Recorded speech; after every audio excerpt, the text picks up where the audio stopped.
His name was Eli, and he was just 7 years old when it happened. Eli came from a deeply religious home.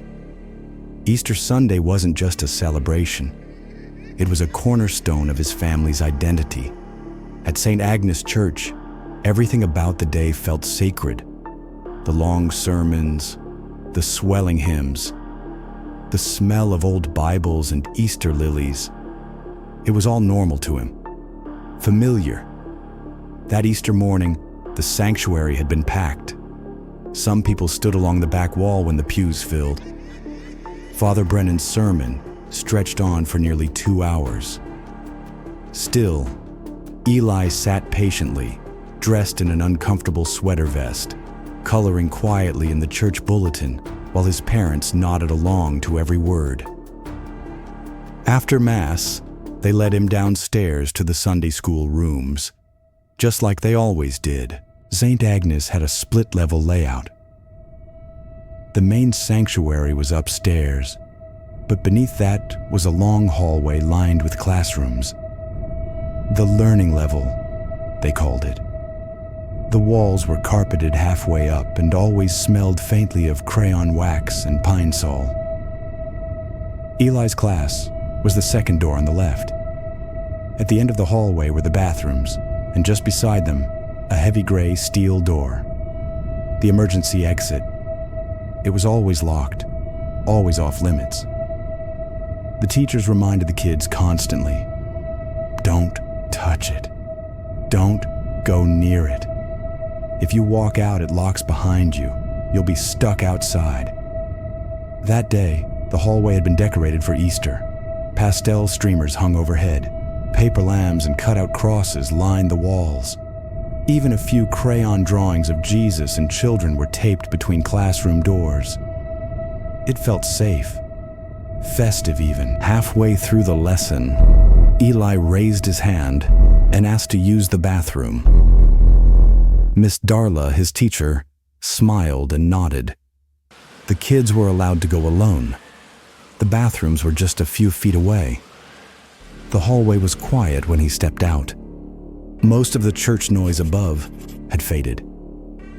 He walked into the boys' bathroom and slipped into the last stall. It was quiet. Too quiet. Only the soft buzz of the fluorescent lights overhead. And then a sound. Metal. Sharp. Scraping. It came from the stall beside his. Not someone shifting. Not a lock turning. It was slower. Deliberate. Like something being dragged across steel. Eli froze. He waited. No footsteps. No voice. Just that scraping sound again. Eventually he finished and stepped to the sink. As he washed his hands, he looked up into the mirror. And that's when he saw it. The door behind him creaked open, and out stepped a man. He was wearing an Easter bunny costume. But it was wrong.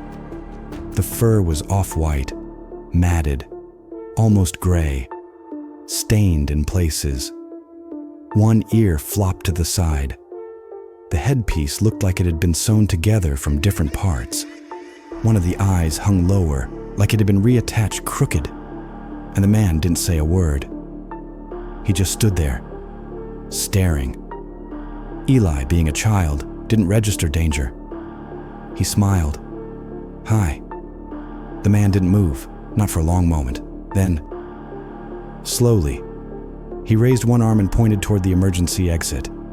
And finally he spoke. His voice was muffled beneath the costume, but clear enough.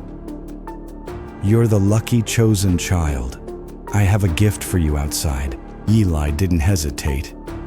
He pushed open the heavy gray door, the one that was never supposed to be unlocked, and stepped outside into the cool morning air. The bunny followed behind him. They walked across the parking lot toward the far corner, where a car sat mostly hidden behind a dumpster and a cluster of scraggly bushes. And that's when Eli stopped. There was another Easter bunny, waiting by the car. Eli stood frozen. Something deep inside twisted. This wasn't magical.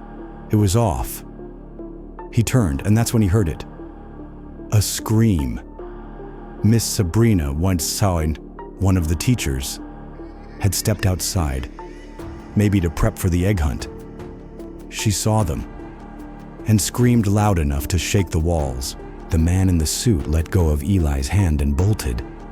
Eli ran too, straight into her arms. Together, they turned just in time to see the car screech out of the parking lot. And in that split second, Eli saw something in the back seat. A child. The theory? Someone had a key. They knew the church, the exits, the routine, and they'd been waiting. Eli never forgot that day. The stained fur, the scraping metal, the second bunny, and the other child in the car. But what he remembered most were the words whispered through that filthy mask. "You're the lucky chosen child." And now, every Easter, he still wonders, was he lucky, or was that other kid the one who wasn't?